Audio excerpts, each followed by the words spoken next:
a biblical perspective on life, culture and current events. This is 2020 on Vision. Whenever there is a natural disaster, could be anywhere around the world, like the earthquake disaster in Myanmar recently that's taken thousands of lives and destroyed infrastructure and livelihoods. Well, we rightly ask difficult questions. And one of those questions is, if there's a God, then why are there natural disasters and disease? Well, our next guest has been addressing that question in her latest book. Dr. Sharon Dirckx is a scientist and apologist from the UK. Her new book is called Broken Planet. If there's a God, then why are there natural disasters and disease? Dr. Sharon Dirckx, a special welcome along to 2020. Thank you so much.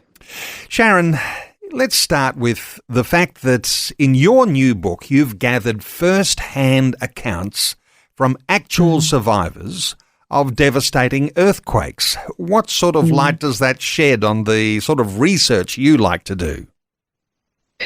Well, in my approach to this really difficult question, and of course the question of natural disasters and why God might allow them is one of the biggest barriers to faith. It's one of the hardest questions of all.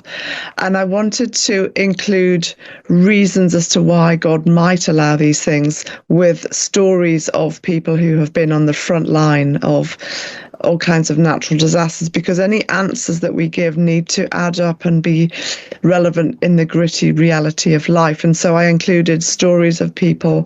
Well, there's a story from the Australian wildfires of 2020.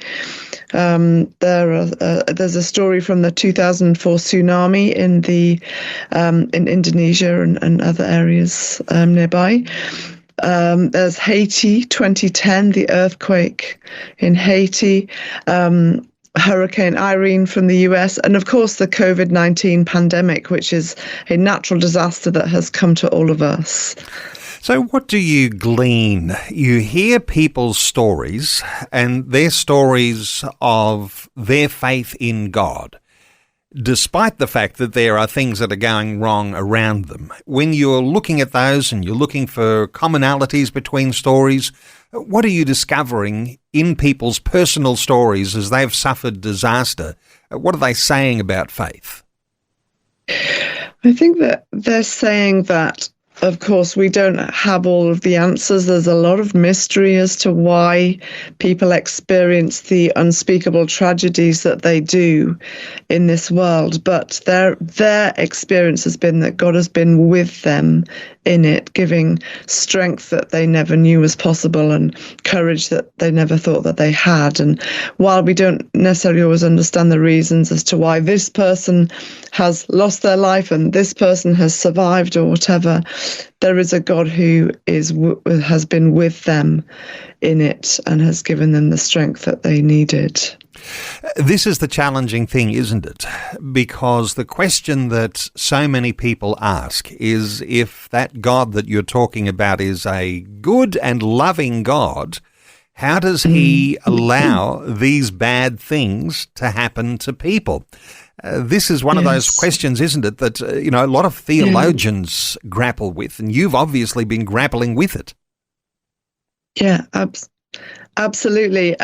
It's worth asking the question at the outset that if God does not exist, what kind of answers are available to us? And if God doesn't exist, then this is just the way the world is. Nature does what it does. And, the scientists would tell us that this is kind of the flip side of living on a planet with tectonic plates. And those are needed to sustain life. But there's nothing right or wrong about the earthquake itself. People are just in the wrong place at the wrong time.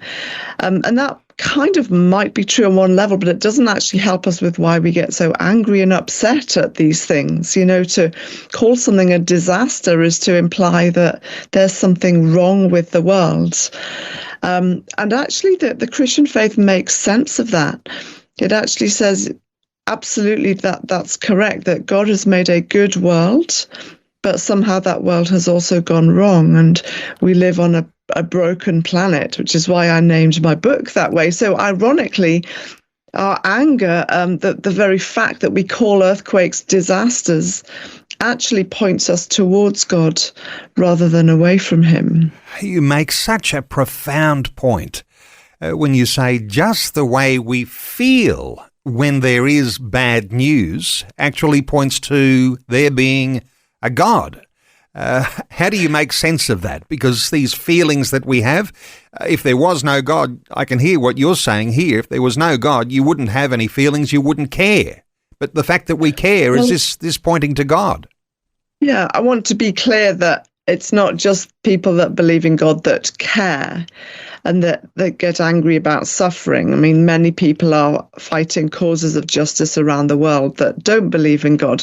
What I'm saying is, what is the basis for that longing for justice and that caring about people? What's the most persuasive basis for it in terms of where it ultimately comes from? And if there is no God, then we live in just a universe of the forces of nature acting on matter, and we have these events in nature, but there's nothing right or wrong about them. They just are the way the world is. And but if God exists, actually, the world is beautiful and it is broken. And actually, there are some things that are right and some things that are wrong. And so our moral judgments that there's something wrong with the world finds a basis if God exists, in a way that it doesn't find a basis if he doesn't. So I'm not saying that, most people do absolutely care, but what the most persuasive basis for that is that God actually exists. God gets a bit of a bad rap, though, doesn't he? And I'm assuming it's the same way where you are in the UK, where we're talking to you from today. But our insurance policies in Australia, they make allowances for the things they call an act of God. In other words, these disasters.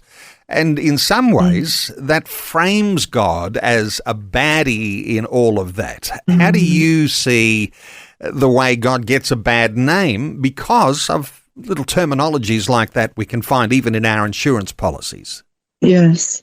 Well, a few things I'd want to say that. So God has somehow, some of the reasons we give is that God has created a world that is life-sustaining. So I already mentioned that some of the mechanisms involved in these things are needed to sustain life. So it's a bit of a double-sided coin that we're looking at here. It's not as straightforward as we might think. And also, tectonic plates are used to form the mountain ranges that we climb up in the summer and ski down in the winter and are incredibly beautiful. So this is not straightforward. And also those laws of nature are stable, and that enables us to live meaningfully. If they were constantly changing, then we can't make choices in the natural world and move within it in a meaningful way. If we're constantly kind of flying off the ground or not able to kind of pick up a glass to drink some water, then we're not actually able to live in a meaningful way. So somehow God has chosen to create a life-sustaining world, give people a meaningful existence. But once you're committed to those things, certain other outcomes become more likely. I guess it is going to mean that people get caught up in them unless they take steps not to be. The other thing I would definitely want to say is that I think it's quite unhelpful when religious leaders sometimes pronounce a disaster as God's judgment on a particular region or people group for some kind of sin that they have committed. I find this to be unhelpful. Of course, there are aspects of judgment that we see before Christ, and that's a whole nother conversation. But in terms of how Jesus talks about this, he is very clear that actually, when these things happen, the people that are caught up are no more to blame than anyone else.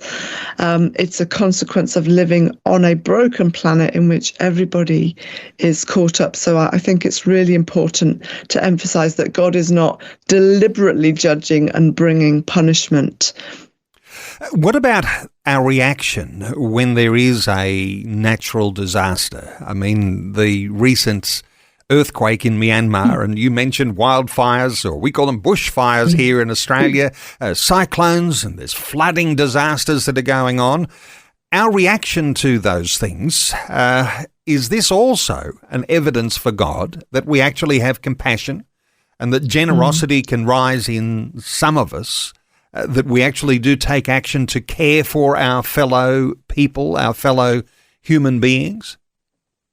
Absolutely. The idea that we, the basis of humanitarian aid, that we go to be with other people in their suffering to help them, actually finds a basis in the Judeo-Christian faith, in the idea that God has come to be with human beings in Jesus Christ, that he didn't just send information on how to cope with disasters or instructions. He actually came down himself to be with us. And for that reason, we go to be with other people. Also because we don't believe disasters are punishment and therefore people should be helped. Because if you believe it's the punishment, the divine punishment, then you could argue a case for leaving people to their fate. They deserve what is happening. But if it's not a punishment, then every person deserves all the help that we can give them. And also, of course, Jesus tells us to love our neighbor as ourselves. And so the very basis of humanitarian aid is to be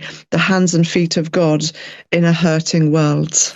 Would it be fair to say, because sometimes we talk about natural evil, which might include those natural disasters, and moral evil, which might be humanity's fallenness, that when you've got a disaster that happens, say in a place like Myanmar, and you've got a regime that wants to keep people out and separate, that you've got this combination of a natural and a moral evil happening at the same time? Is that a possible way of looking at that?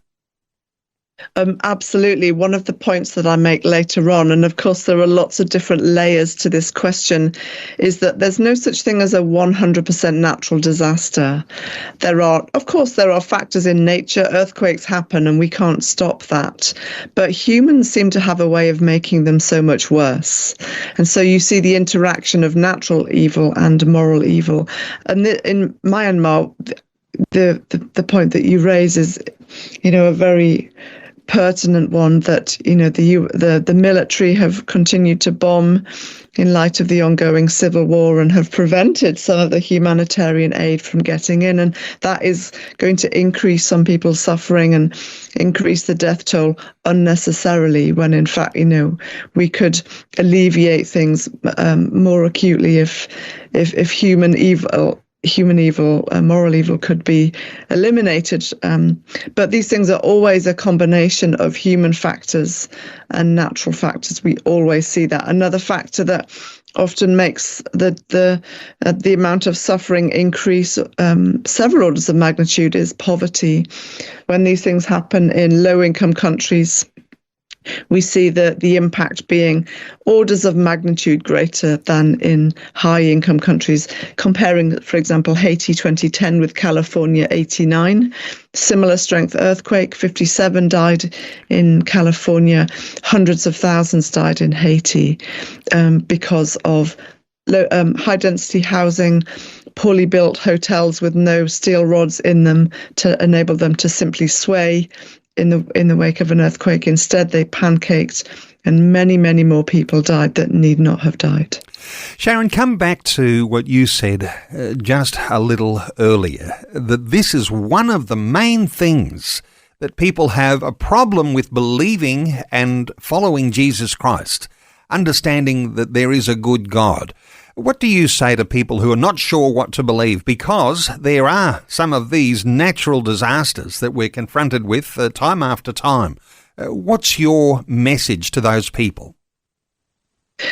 My message is that we don't have all the answers. There are no easy answers to this question. There is a deep sense of mystery, but at the heart of the Christian faith is a God who has not left us alone in our suffering. He has come down to be with us in the person of Jesus Christ. which means that we are never on our own, whatever tragedy may befall us, whether that is something that is affecting whole cities worth of people, or we are on our own. Actually, there is a God that wants to come alongside us to give us strength and comfort and courage and also hope in that situation. The Christian faith also speaks of a God who knows what it is to suffer and has suffered like us and for us on the cross so that we need never suffer on our own. Wonderful encouragement, Dr. Sharon Dirckx. And Sharon is a scientist, she's an apologist, she's from the UK, and her new book is called Broken Planet. If there's a God, then why are there natural disasters and disease? You can find that book online. Just go for some online booksellers and you'll find it. It's called Broken Planet. If there's a God, then why are there natural disasters and disease? You can visit Sharon's website. It's dirckx.org. Now that's spelt, interestingly, write this down, dirckx.org. dirckx.org. Sharon, thanks so much for sharing your insights and your heart with us today on 2020. Thank you so much. Thanks for taking time to listen to this audio on demand from Vision Christian Media. To find out more about us, go to vision.org.au.